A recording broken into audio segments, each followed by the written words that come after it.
Everyone, I hope कि आप सब लोगों की स्टडीज़ बहुत अच्छे से चल रही होंगी। आगे ही नेक्स्ट वीडियो। पहले तो जिसने इस चैनल को सब्सक्राइब नहीं किया है जल्दी से कर लो, क्योंकि मैं यहाँ रोज़ BF UHS आने वाली BF UHS DHS पंजाब की वैकेंसी, GMCH की वैकेंसी, PILBS का एग्ज़ाम होने वाला है, DSSB के क्वेश्चंस की प्रेपरेशन करा रही हूँ। हर एक सब्जेक्ट से क्वेश्चन करा रही हूँ, हर एक टाइप का क्वेश्चन करा रही हूँ। अभी से ही ये सीरीज़ स्टार्ट हुई है। अगर आपको ये सीरीज़ अच्छी लग रही है तो लाइक ज़रूर कीजिएगा वीडियो को, ताकि मैं रोज़ ये क्वेश्चंस आपको कराऊँ। एंड जो भी बच्चा बैचेस ज्वाइन करना चाहता है कर सकता है। अभी बैचेस हमारे ऑन गोइंग चल रहे हैं। इस नंबर पे कॉल या फिर मैसेज करके आप फटाफट से कोई भी बैच जो है वो ज्वाइन कर सकते हैं। छोटी सी डिस्क्रिप्शन है बैचेस की, अगर आप सुनना चाहते हैं PILBS एंड DSSSB के लिए हमारे पास 999 का क्रैश कोर्स ऑन गोइंग है, आप ये ज्वाइन कर सकते हो। And MCQ batch ongoing है, important topic batch plus MCQ batch and full theory all in one batch जो है आप ज्वाइन कर सकते हो। बहुत ही अच्छे बैचेस जो है वो चल रहे हैं। अगर किसी को भी बैच ज्वाइन करना है, इस नंबर पे कॉल या फिर मैसेज करके आप फटाफट से बैच ज्वाइन कर सकते हैं। अपने क्वेश्चन पे चलते हैं। कल हमने 46th क्वेश्चन पे छोड़ा था, आज हम 47 क्वेश्चन करने जा रहे हैं। क्वेश्चन देखो हमारा क्या बोल रहा है।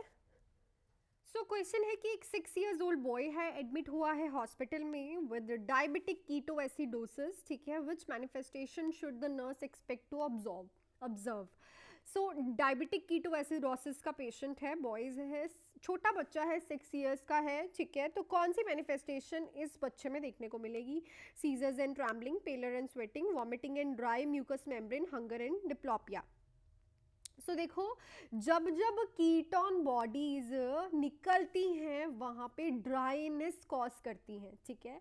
कीटोन बॉडीज जब जब निकलेंगी तब तक डायबिटिक में तब तक ड्राइनेस कॉज करेंगी। तो बच्चे में क्या देखने को मिलेगा? Vomiting and dry mucous membranes. तो याद रखना ये बच्चा बहुत ही ज़्यादा पतला, ठीक है, दूसरा, और इसमें ड्राइनेस बहुत ज़्यादा देखने को मिलेगी। नेक्स्ट क्वेश्चन में देखते हैं। क्वेश्चन देखो हमारा क्या कह रहा है कि as a part of pre operative teaching for the family of a child undergoing TOF repair, a nurse tell the family upon returning to the paediatric floor that child में। आप लोगों को प्री ऑपरेटिव टीचिंग देनी है बच्चे के family को, ठीक है। वो रिपेयर के लिए जा रहा है, TOF की हार्ट की प्रॉब्लम है, अगर आपने पढ़ी है तो बहुत ही इंपॉर्टेंट डिसीज कंडीशन है। तो जब आप पीडियाट्रिक फ्लोर से आओगे तो आप क्या उन्हें प्री ऑपरेटिव टीचिंग दोगे? Be placed on a reduction sodium diet, having on activity restriction for several days, be assigned to an isolation room, have a visit limited to a selected few। देखो, सबसे पहले तो TOF repair हुआ है, मतलब उसके heart का workload अभी हमने बढ़ाना नहीं है, बिकॉज हार्ट की सर्जरी हुई है। सबसे पहले तो आपको सोडियम डाइट जो है वो रिड्यूस ही रखनी है, बिकॉज सोडियम क्या करेगा? वाटर रिटेंशन से उसके हार्ट पे बहुत ज़्यादा वर्कलोड बढ़ेगा। दूसरा, जब भी सोडियम वाटर रिटेन करता है तो हीलिंग प्रोसेस में बहुत ज़्यादा प्रॉब्लम आती है। आप लोगों को जो है सोडियम जो है वो क्या करना है? कम देना है बच्चे को, ताकि हीलिंग प्रोसेस अच्छे से हो। दूसरा, हार्ट पे वर्कलोड ना पड़े। नेक्स्ट क्वेश्चन पे चलते हैं कि nurse teaching the parent of a child with sickle cell disease to instruct them how to prevent sickle cell crisis include which instruction. तो जब आप एक बच्चे के पेरेंट्स को टीचिंग दे रहे हो, सिकल सेल डिसीज है उसे, और इंस्ट्रक्शन दे रहे हो, तो आप उन्हें कैसे बताओगे सिकल सेल क्राइसिस कैसे आप उनसे प्रिवेंट कर सकते हो? कल मैंने सिकल सेल वाला क्वेश्चन कराया था, उसमें मैंने बताया था कि सिकल सेल क्राइसिस कैसे होता है, ठीक है। जब ब्लड फ्लो रुक जाता है, क्योंकि जो सिकल फॉर्मेशन वाले सेल्स होते हैं वो वेसल में स्टेसिस का मतलब क्या होता है कि जमा हो जाते हैं, क्लॉग्ड कर देते हैं ब्लड सप्लाई को।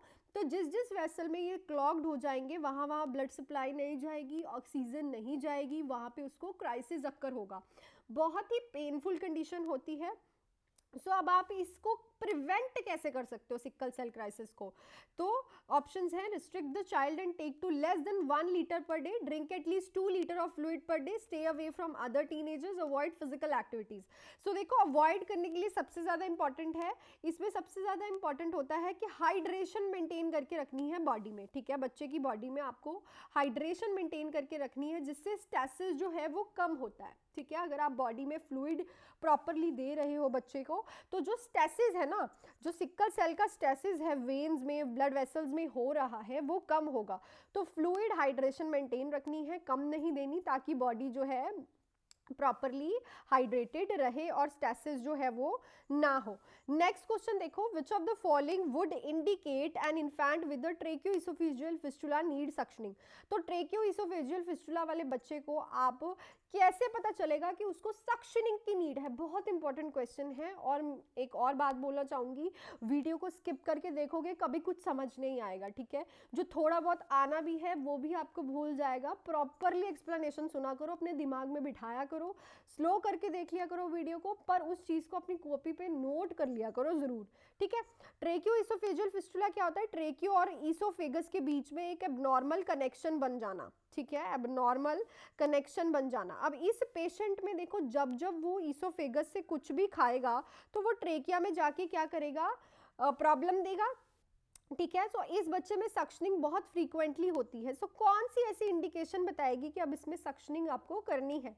ब्रेजी cough, substernal retraction, decrease activity and increase the respiratory rate. तो देखो, जब जब वहां पे खाना जो है जाएगा, एसिडिक कंटेंट फॉर्म करेगा, ठीक है, तो वहां पे क्या होगा? स्पाज्म, क्या होगा? स्पाज्म, ठीक है। और स्पाज्म के साथ साथ क्या होगी? कंजशन, ठीक है, म्यूकस फॉर्मेशन हो जाएगा। क्योंकि जब जब कुछ हमारी बॉडी में ऐसा जाता है, जैसे कि अगर कोई भी चीज़ हमारी नोज में एज अ एलर्जन गई, क्या गई? एज अ एलर्जन गई, तो हमारी बॉडी में म्यूकस फॉर्म हो जाता है ना, ताकि वो अंदर ना जाए। जिन जिन को प्रॉब्लम है कोल्ड की, कफ की, उनमें यही होता है। एलर्जन जाएगा तो हमारी बॉडी एक डिफेंस मैकेनिज्म बनाती है, म्यूकस फॉर्म कर देती है। सो इस पेशेंट में भी ऐसा ही होगा, म्यूकस फॉर्मेशन होने लग जाएगी, जिससे उसको सांस लेने में प्रॉब्लम आएगी, हाफ हाफ के सांस लेगा, और उसकी सब स्टर्नल रिट्रैक्शन, मतलब जो उसकी स्टर्नम्स है ना, उसमें अंदर को जा रही है, मतलब बहुत ज़्यादा खिंचाव पड़ रहा है। जो उसकी चेस्ट होगी ना, आपको दिखेगा धस रही है बार बार जब वो सांस ले रहा है, तो ये देखने पे आपको पता चल जाएगा कि उसको सक्शनिंग की नीड है।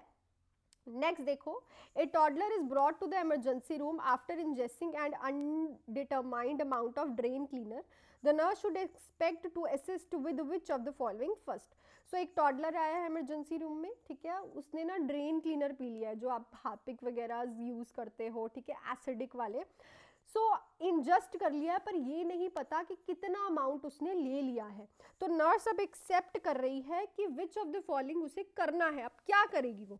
एडमिनिस्टर कर देगी एंटीबायोटिक, परफॉर्म कर देगी tracheostomy, performing gastric lavage, inserting and indwelling urinary catheter. Urinary catheter का तो कोई रोल नहीं है इसमें, ठीक है। दूसरा, आपको अब अगर आपने एंटी हिमेटिक दे दी, तो वो ना वॉमिट कर पाएगा, ना कुछ बाहर निकाल पाएगा, हमें वो बॉडी से बाहर तो निकालना है ना, ठीक है। देखो, ड्रेन क्लीनर्स क्या होते हैं? एसिडिक नेचर होते हैं। एसिडिक नेचर होता है ना, तभी ये फटाफट से एकदम आपकी फ्लोर्स, ड्रेन्स जो है क्लीन कर देता है, ठीक है, बैक्टीरिया सारा मार के। सो ये बहुत ज़्यादा एसिडिक नेचर होता है, और इनमें डाई होती है, ठीक है, डाई होती है डाली हुई। अगर आपने इसका गैस्ट्रिक लवाज किया, मोस्टली बच्चे ये कह रहे होंगे कि गैस्ट्रिक लवाज करेंगे, आप बिल्कुल गलत है। गैस्ट्रिक लवाज आप बिल्कुल नहीं करोगे। देखो, पहले ही पेशेंट ने क्या ले लिया है? Acidic amount of drain cleaner, ठीक है, वो पहले ही जला, अंदर जल गया होगा जब उसने ये लिया होगा। जब आप गैस्ट्रिक लवाज करोगे तो वो पेशेंट क्या करेगा? वॉमिटिंग। तो वॉमिटिंग भी जब आप करते हो तो आपको जलन महसूस होती है ना, तो वो भी क्या होता है? एसिडिक कंटेंट बाहर आ रहा है। पहले भी उसने एसिडिक कंटेंट अंदर ले लिया, उसके बाद आपने उसको वॉमिट करा दी और एसिडिक इरोजन हो गया, तो वहां पे जो है स्पाज्म हो जाएगा, बर्न हो जाएगा अंदर। सो इसोफेगस बर्न हो जाएगी और कॉम्प्लिकेशन क्रिएट हो जाएगी। इसीलिए आपको कुछ नहीं करना, सबसे पहले तो आपको ट्रिक्योस्टमी परफॉर्म करनी है, ताकि उसकी सांस लेने में प्रॉब्लम ना आए। समझ रहे हो, ये क्यों नहीं करना गैस्ट्रिक लवाज, ठीक है। अगर उसने कुछ एसिडिक नहीं पिया होता ना तब आप गैस्ट्रिक लवाज कर देते, पर अभी उसने एसिडिक ऑलरेडी पी लिया है, और अगर अब वॉमिट करेगा तो वो बैकफ्लो मार के और एसिडिक कर देगा एरिया को और वहाँ पे बर्न हो सकता है। सो सबसे पहले आप क्या करोगे, ट्रेकियोस्टमी परफॉर्म करोगे। बहुत इंपॉर्टेंट क्वेश्चन है, क्वेश्चंस को ध्यान से समझो। नेक्स्ट देखो, which of the following set of coordination is an indication that a client with the history of left side heart failure is developing pulmonary oedema. So इनमें से कौन सी कंडीशन बता रही है कि क्लाइंट को हिस्ट्री है, उसका लेफ्ट साइड का हार्ट फेलियर है और उसे अब पल्मोनरी एडीमा हो रहा है? Distended jugular vein and wheezing, dependent oedema and anorexia, coarse crackle and tachycardia, hypotension and tachycardia. So देखो, जब जब लेफ्ट साइड हार्ट फेलियर होगा तब तक सांस लेने में प्रॉब्लम आएगी, तब तब आपको रेस्पिरेटरी प्रॉब्लम बहुत सारी देखने को मिलेगी। और अगर आप इन सारी प्रॉब्लम्स में देख रहे हो तो ज़्यादा रेस्पिरेटरी प्रॉब्लम्स जो है थर्ड ऑप्शन में कोरस क्रैकल। क्यों क्रैकल? क्रैकल साउंड कहाँ फील होती है? जहाँ पे एयर एंड जहाँ पे बहुत ज़्यादा फ्लूइड फिल्ड अप हो रखा हो, इन दो जगहों पे क्रैकलिंग साउंड फील होती है आपको, ठीक है। सो देखो, इन जगहों पे आपको ये देखने को मिलेगा जिसका लेफ्ट साइड हार्ट फेलियर होगा, टेकीकार्डिया एंड कोरस क्रैकल्स। सो देखो, अब अगर यहाँ पे लिखा होता right side heart failure, right side heart failure, तो आपको आता distended jugular vein and wheezing. Distended jugular when और वीजिंग देखने को, मतलब बॉडी पे लोड ज़्यादा पड़ता है, समझ रहे हो, राइट साइड से बॉडी पे लोड ज़्यादा पड़ता है, लेफ्ट साइड जो है पूरा रेस्पिरेटरी सिस्टम को खराब करता है। सो ये आपको ध्यान में रखना है दोनों जगह पे। सो नेक्स्ट क्वेश्चन है, during physical assessment of 4th month old infant with Hirschsprung's disease the nurse should most likely notes which of the following. तो एक बच्चे की आप 4 months के इन्फेंट की फिजिकल असेसमेंट कर रहे हो, हिस्प्रंग्स डिसीज है, जो उसके गैंग्लियोनिक सेल्स होते हैं, ठीक है, वो क्या हो जाते हैं, नहीं प्रेजेंट होते इस पेशेंट में, कंजनाइटल एबनॉर्मेलिटी होती है और इसके डाइजेशन में बहुत प्रॉब्लम आती है। जो आप देखोगे इसकी जो स्मॉल इंटेस्टाइन है वो आपको ऐसी देखने को मिलेगी, एंड से फूली हुई, ठीक है। तो क्या चीज़ नोट करेगी, scaphoid shape abdomen, weight less than expected for from height and age, cyanosis of fingers and toes, hyper activity, deep tendon, reflux. So देखो, इन पेशेंट में जो है न्यूट्रिशन लेवल बिल्कुल बेकार, इंटेस्टाइन्स में तो ऑब्जॉर्प्शन हो रही है, वहीं पे प्रॉब्लम हो गई है। अब ऑब्जॉर्प्शन नहीं होगी तो बच्चे का वेट नहीं गेन होगा, बच्चे को न्यूट्रिशन नहीं मिलेगा, कुछ भी नहीं मिलेगा, तो क्या देखने को मिलता है, वेट लेस देन एक्सपेक्टेड। और इस पेशेंट में एक बार 5 स्टार लगा के आप जहाँ भी लिख रहे हो ये एमसीक्यूज लिख लेना, क्या देखने को मिलता है, फेलियर टू थ्राइव। मोस्टली इन बच्चों का थ्राइव मतलब वो बहुत मुश्किल से सर्वाइव कर पाते हैं, ठीक है। नेक्स्ट पे चलते हैं, which of the following would most likely alert the nurse to possibility that a preschooler is experience moderate dehydration? So moderate dehydration बतानी है, प्रीस्कूलर बच्चा है तो कौन सी चीज़ जो है बताएगी कि इस पेशेंट को moderate dehydration है। देखो, माइल्ड नहीं पूछा, सिवियर नहीं पूछा, क्या पूछा है, moderate dehydration, deep and rapid respiration, diaphoresis, absence of tear formation, decreased urine and specific gravity. So moderate में हमेशा एब्सेंस हो जाती है टीयर फॉर्मेशन, डायफ्रेसिस तो देखो हो ही नहीं सकता, कभी भी डिहाइड्रेशन में पसीना नहीं आता, ठीक है, स्वेटिंग नहीं होती। Rapid and deep respiration severe में देखने को मिलती है, लिख लेना, सिवियर डिहाइड्रेशन में आपको रैपिड एंड डीप रेस्पिरेशन देखने को मिलती है। Decrease urine specific gravity mild dehydration में देखने को मिलती है, एब्सेंस वाली मॉडरेट में देखने को मिलती है, और डायफोरेसिस मतलब स्वेटिंग तो है, डिहाइड्रेशन में प्रेजेंट होती ही नहीं है। नेक्स्ट देखो, एक नर्स असाइन की गई है टू अ क्लाइंट जिसको वीनस थ्रोम्बस है, वेन में एक ब्लड क्लॉट फॉर्म हो गया है, उसको असाइंड किया गया है नर्स को। नर्स डायग्नोज करती है impaired physical mobility related to pain, which should the nurse do first. तो नर्स ये डायग्नोज बनाती है कि वो पेशेंट जो है चल फिर नहीं सकता क्योंकि उसको पेन होती है, तो नर्स सबसे पहले क्या करेगी, elevate the leg by using a pillow under the knee, encourage educate fluid intake, massage the lower leg. देखो, कब भी आपने पढ़ा होगा डीवीटी के बारे में, डीप वेन थ्रोम्बोसिस, डीवीटी के बारे में आपने जब जब पढ़ा होगा तो आपने पढ़ा होगा कि कभी भी उस जगह को हम मसाज नहीं करते, क्योंकि अगर थ्रोम्बस वहां से निकल गया तो वो पल्मोनरी एम्बोलिज्म में फॉर्म हो जाएगा, ठीक है। एजुकेट नहीं करना क्योंकि यहाँ पे जो डायग्नोज है वो फिजिकल मोबिलिटी से रिलेटेड है, ठीक है, एजुकेशन से कुछ नहीं होगा।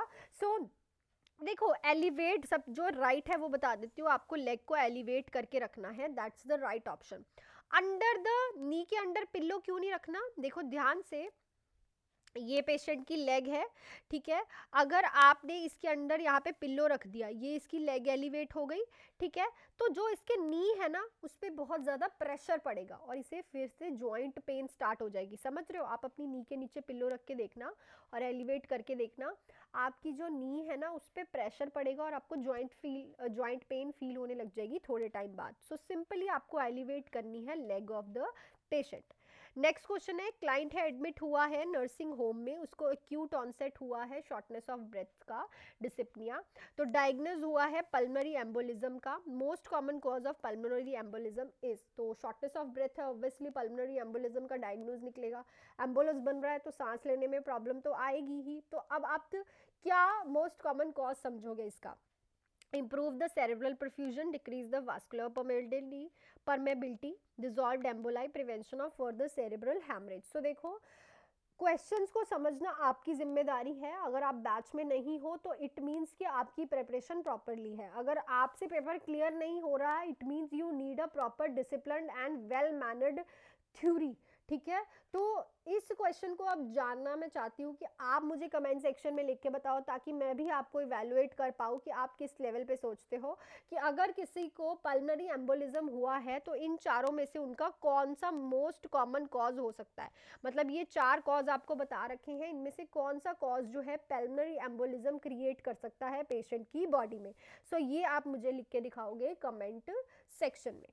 So that's it for this video. I hope कि क्वेश्चंस आपको अच्छे लगे हों। काफ़ी ही डिटेल्स में क्वेश्चन करा रही हूँ। वीडियो को सब्सक्राइब, लाइक एंड चैनल को सब्सक्राइब ज़रूर कर लो, ताकि आपको रेगुलरली ऐसे क्वेश्चंस देखने को मिले और अच्छी नॉलेज गेन करके जाओ। और अगर आपको कुछ भी नॉलेज गेन हो रही है, वीडियो को लाइक ज़रूर कीजिएगा और अपने फ्रेंड्स के साथ शेयर ज़रूर करो, ताकि मेरे को भी इंकरेजमेंट मिले, मैं रोज़ वीडियोज़ लेके आऊँ।